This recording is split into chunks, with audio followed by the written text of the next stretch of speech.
How you doing, everybody? Randy Richard in the shop. This is for part 2 of the Wilton Vise build. You know, this very similar baby bullet build adaptation to the new mount. So this is part 2 of that. We'll finish up the milling part of the adapter plate. Then the next parts after this will be getting the studs made and the nuts made, and assembly, of course. So thanks you guys for watching and everything. Also, this is going to be a little plug for the old dovetail cutter. I have 8 of these left that I made up this batch here over the vacation, or over the holidays. So this year, if you were watching Facebook, I showed a little bit, but what I've done, it's going to be really hard to tell, but what I've done is I engraved the logo, my logo, on the end of the dovetail cutter. Like I said, I don't know if you can tell, but very difficult. And up here, I'm serial numbered the cutters, and it says USA. And if you want, when you order one, let me know, and I'll put your initials on there. If you want, I'll engrave the initials in there. No charge to do that, but I'll do it just for fun, so you can get your initials on there. And the brass tags I was sending before with them, have my logo on one side, but now they'll say on the other side. Again, it's going to be really hard, but it says 60-degree dovetail cutter in the serial number. So, if you want one, email me, and I'll send you the details on the cutter. And people are liking them. I've sent them all over the world now. Over holidays, I sent one to Iceland. There's one in Greenland. So, to the to those guys, thanks a lot. I find it amazing. I've sent a couple now to the UK, several to Australia, one to Japan. Hey, wherever you are, I'll figure out how to get it to you. So, thank you guys. Thank you for your support and everything. It's a good. This has been really fun for me to do all this, and I talk to people. Today I'm probably going to be Skyping with Chris B257. That's his channel. That's Chris Belgen, and I talk to Chris here and there. We talk about all sorts of things. Mostly about machining stuff, and we toss each other ideas, and AutoCAD Inventor, he's been learning that, so I've been kind of helping him a little bit here and there. So we have a fun time able to chat when we get internet to work decent. I've been having a heck of a time with the internet here. So anyway, so if you want a dovetail cutter, so email me. My email is rrinthenshop@gmail.com if you want a dovetail cutter. I email you the details. So please enjoy the video, and we'll get this project halfway done in this video, and I'll get the rest edited up and everything. I have it mounted already on the table, and I even used it today, so I'm gonna enjoy that little vise. So thank you guys. Thanks for watching. Please enjoy. So I have the piece in the mill here with V-block sitting on parallels. This is the top side of it. The vise will be mounted on this side. This is the Power Arm Junior, Wilton Power Arm Junior base, or mount, and these are they were tapped quarter 20 holes. One was stripped, one was not, and so what I've done is I drilled them both out and helicoiled them both. Now this is just a cast aluminum, and putting those helicoils will make those threads much stronger actually. So we're going to have a 1/4 21 inch, this is a 1 inch socket head cap screw, and we're going to go down here. Now the holes for the vise will be right in line here with the y-axis. These holes I'm going to set off about 20, I don't know, 20 or 30 degrees, something like that. Anyway, I'm going to set these off over here at an angle so they don't interfere with these holes here. And then the hole that's coming in the side will also have clearance and will come in from the one side here and miss all the other holes, right? So that's the plan. And we'll counterbore those so they sit down below and don't interfere with the vise mounting on there. Okay, so the holes are, actually the holes are 45 degrees. I just checked my drawing. You know, of course they are. Why would I make them from strange angle? Yeah, so we're going to go over 0.781 and up 0.781 from the center. Now I'm just using the DRO to do this. I zeroed up there, and I used the edge finder and zeroed up on the center. So all the measurements are off the center. And you'll notice my beer can, oil can. Now I watched Dale Deary over Metal Tips and Tricks, and I had to try this out, making one.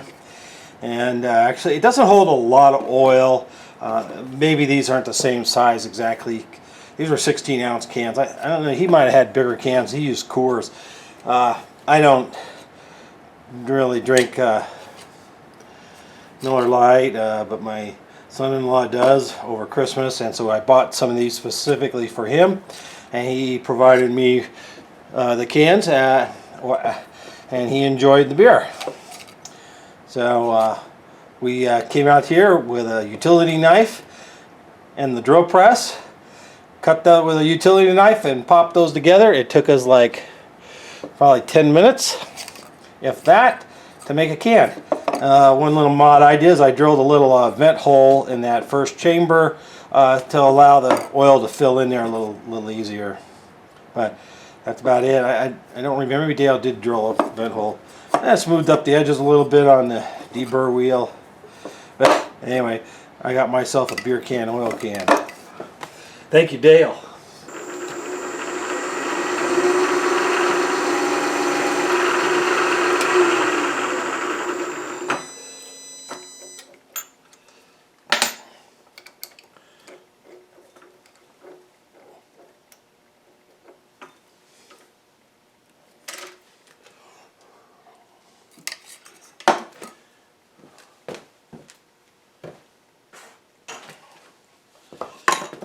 But on the stainless here, I am going to use actually I'm going to use Anchor Lube. I mean Anchor Lube does work pretty good on the stainless actually. It does seem to help.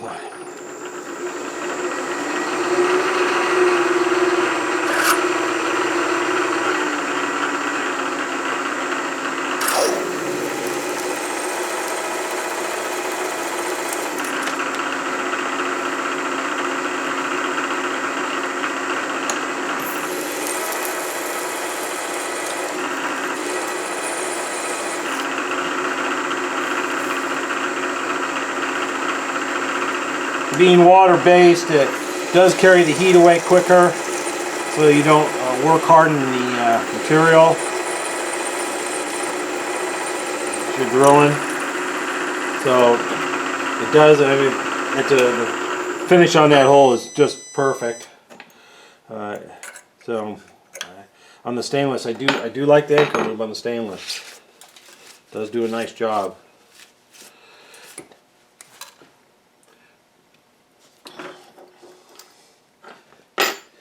I'm going to do all these processes to the hole all at once, and just makes it a little, so I don't have to move around so much.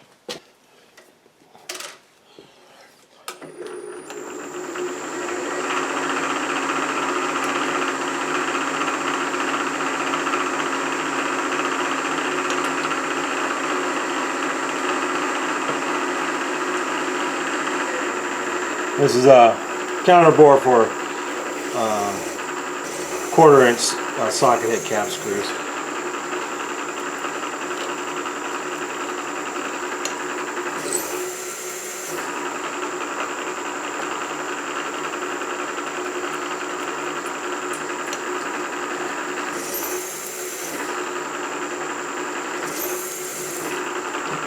And if you leave yourself enough room, you can reach in there and see how your depth is going. But watch those, watch these burrs. Stainless is unforgiving.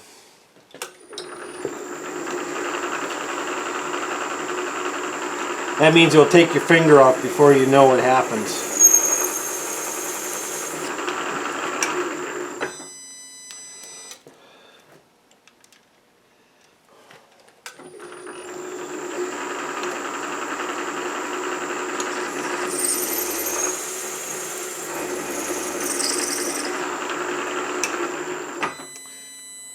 That should do it. Just a little below the surface.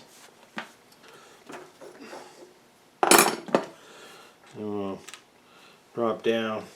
Oh yeah, that's looks like perfect down there.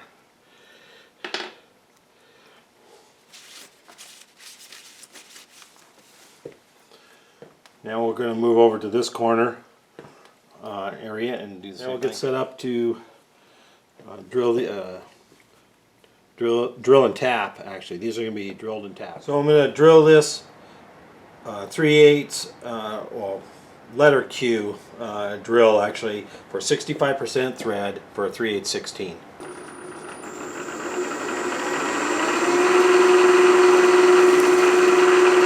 Now spotting this is going to kind of split over this edge here, so I'm going to spot this pretty good.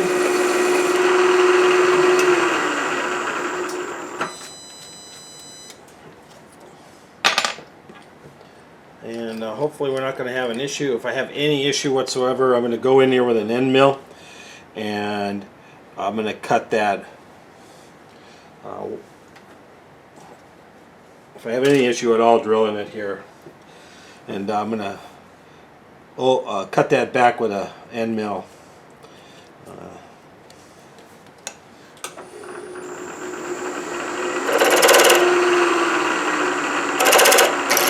Yeah, it's going to go, yeah, it's going to push it, so I'm just going to go in here with an end mill and just take out, put in a 4 fluid high-speed steel 3/8 end mill, and that's and I just put in the chuck. It's more of a drilling operation than really a milling operation, so there's no really side load, so it's okay to do this. And I'm just taking that 50 thousandths corner off. I'm not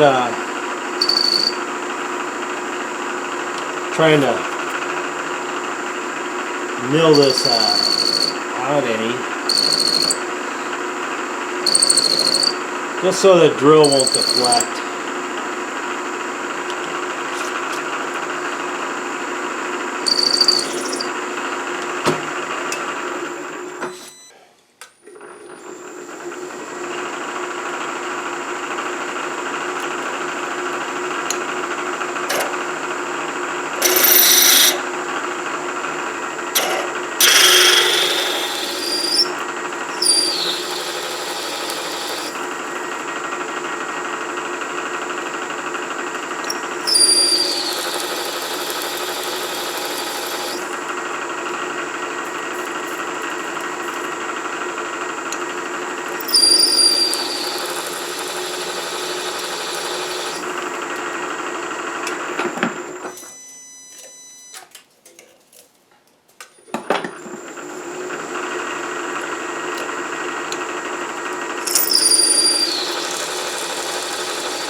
Now I did already count. I went and countersunk those off camera.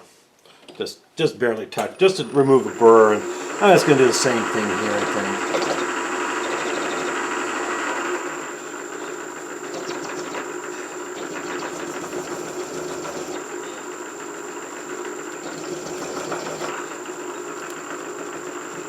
think. Yeah, just so there's no burrs.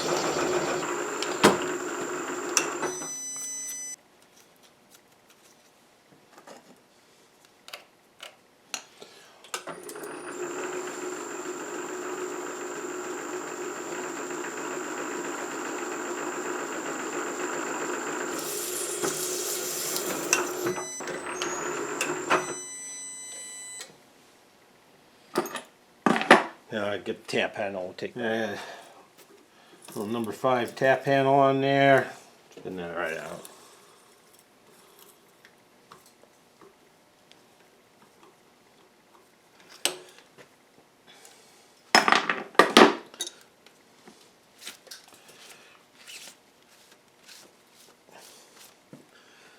Okay, then we'll move over and do the same thing on this side. Both holes are done up.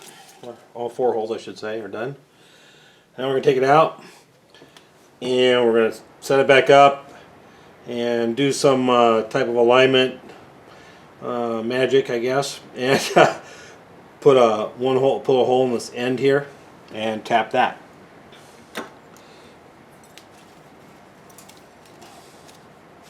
And we got to deburr the bottom end of these holes here. I'll probably just go with the drill press there and put the countersink in the drill press and touch those holes up.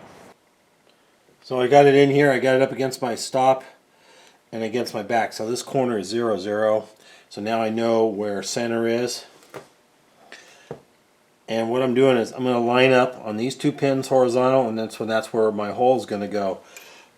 Now I just eyed it, and I'm going to stick 2 gauge pins in here that fit pretty good. And they're thousandths apart, but they fit pretty snug. I'm just going to put a parallel on there. This can be close enough, and I'm just measuring down to the vise and making it even. You know, checking to see how even that is. You know, and I'm within less than a 64th of an inch there.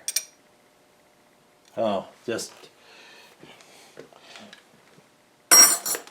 next to nothing for what we're doing here. So iron, that was pretty good. Now I'm going to come over here halfway and halfway. So it's 384. Okay, so we should be in the center, and we're going to drill and tap for a 1/2 inch 13.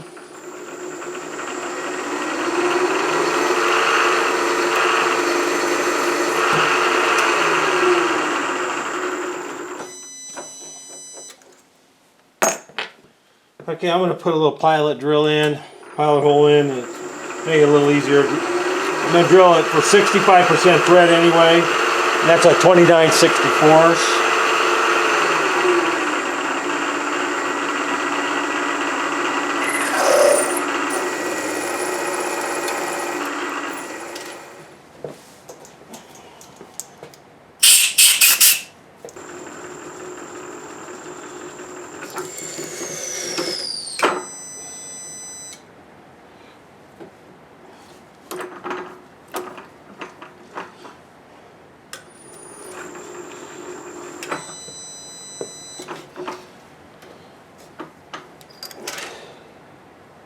We got a good start on it, and I'm going to hand tap it the rest of the way.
That looks really good. This copper stud is what's going to screw right in there.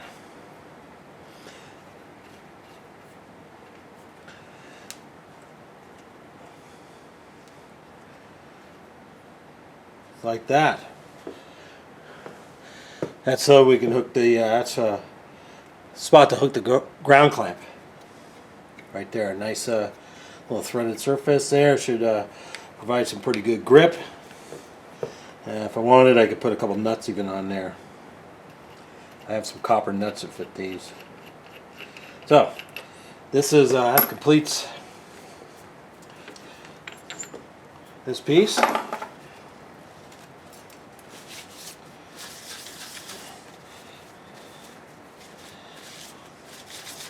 We'll clean it up, and we'll put it on there and see how that how it's going to look.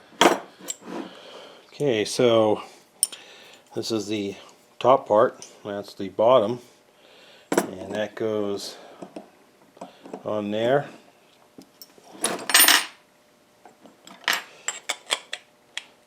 Yeah, that's going to fit good. And you can find the holes.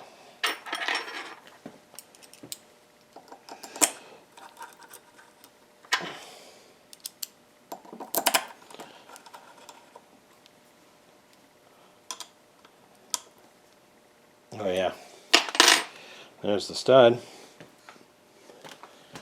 and then the vise is going to sit on there like that. Now I was going to put the stud straight out the back, but I opted to put it off here at an angle. It's a little easier to get to, and it's not in the way kind of the end of the vise. So it's a lot easier to clamp on. That's why it's off here at an angle. Now I could always, or I can turn it around and I could always put it this way so it's more in the front. But I think in the back, off the 45 is going to be fine. And those holes look like they're going to be just right as far as our alignment goes. Now we'll go over and make the bolts, or the studs I should say. I'm going to put studs in here, copper studs, and a brass cap nut, and I'll make the nuts also. So we'll go over and get on doing that. It's going to come out nice.